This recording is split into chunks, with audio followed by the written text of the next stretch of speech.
welcome back everyone. Welcome back to part 2 of Let's Talk HMS Nelson. Please let me know what you think so far about her and her stats.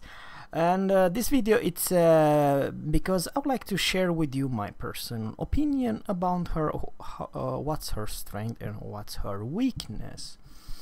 I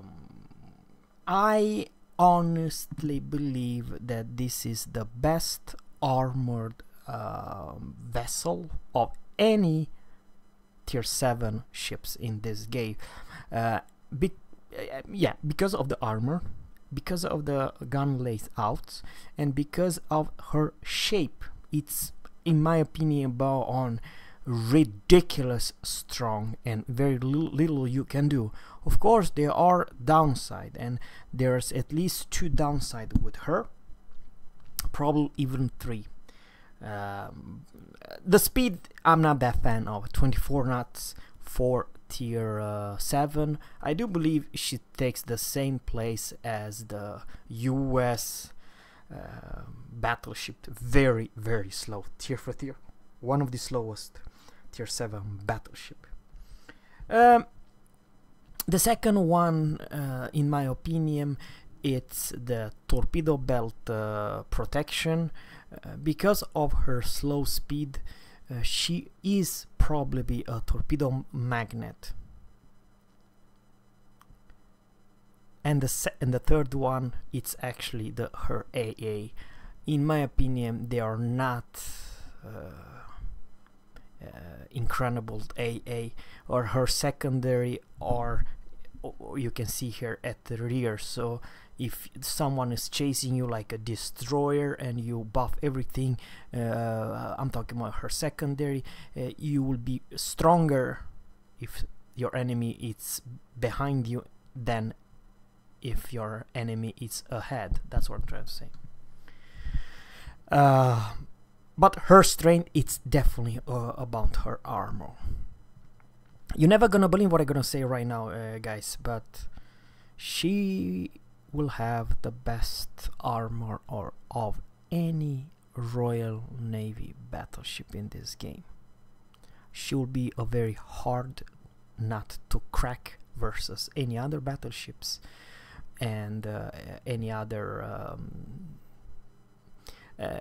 battleship in general. 1 versus 1, you may lose that battle. And why? Because she will have an insane good heal. She will have very hard hitting guns, and 9 guns at tier 7, it's not bad. And those big caliber guns. So I honestly believe if you have a right angle, you can hurt your enemy like crazy. And if you know your position and how to stay bow on, I do believe honestly the enemy will have very hard to take you down 1 versus 1. Of course, it's 10 versus 1 is different story, but I'm just saying 1 versus 1. And now the most important information, and this is also the reason I'm sharing with you what will cost of your free experience, and that will be roughly 375,000 free experience. For tier 7, it's kind of a lot, to be honest with you. I personally believe that it's expensive, but I honestly believe the war game is thinking, this is HMS Nelson, okay? I do believe there's a lot of people who are willing to open their wallet. And now I'm gonna talk about the King George V. HMS Nelson will face King George V. They are both tier 7, but you cannot compare her armor with King George V, because in my opinion, this is just a wild guess. Please forgive me, guys, this is just personal gut feeling.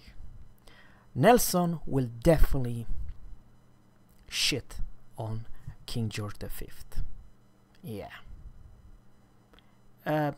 it's not even fun to compare those two ships. I know they are both of different, and of course one it's very speedy and this is kind of slow, but this is the mother of all dreadnought. It is the, you know, heavy, hard hitting guns with enough with armor and penetration value to take any days of the week.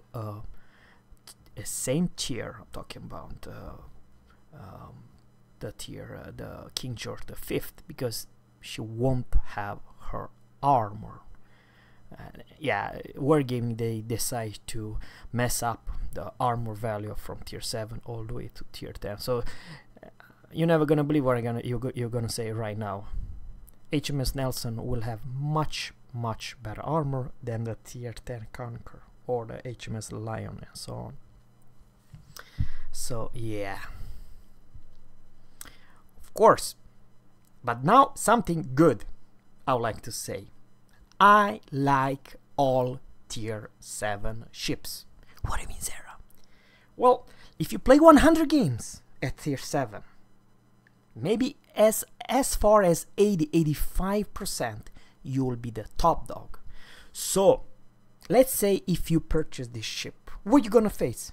I know it sounds weird. You're gonna face a lot of time tier 6 and tier 5 battleship, and you're gonna shoot them, because in 85% you'll be the top dog. Only maybe 15% you'll face Iowa or Missouri. That's the thing.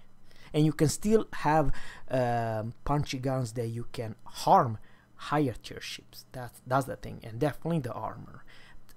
Once again, this ship is not without the flaws. I'm talking about the weakness. Of course, it's torpedo belt armor, and AA department is not that great, and she's kind of slow. But in general, I do believe she's fine. Now, once again, guys, I'm not 100% sure that all those facts are 100% until she will be relieved, or maybe I'll bet $100 that Wargaming will give her some special. I don't know. You see, Iowa does not have a radar, but Missouri does. I'm not saying that she will receive a radar. No, it's not that what I'm trying to say. But she will definitely receive some special Lulul consumable that her counterpart at tier 7 doesn't. So that's the thing. You know, remember HMS Hood, when she was started, it was very bad ship, and then Wargame decided to give her AA defense with those very short but very strong, stupidly strong AA defense. So now no aircraft carrier is going for HMS Hood because Wargame decided to give her this special tool. That's what I'm trying to say. And same things go with Nelson. Even though I don't know exactly what the Wargaming are decide to give this ship, by why I am 100% sure she will receive something that I don't know yet. But as soon as I know the information, I'll leave it to you guys. So please let me know what you think. Would you purchase her? Do you have 375,000 free experience? Or even if you don't, you can of course convert with gold. You can convert or doubloons, sorry, to free experience. But this is the cost. Personally, I do believe it's kind of a high, and that's personal opinion. And I would like to have this ship, but unfortunately, there's very few people who has this huge amount of free experience. That's all I'd like to say for today. Thanks guys for watching, and please subscribe to my channel, leave your comment below, and always, captains, fair seas and goodbye.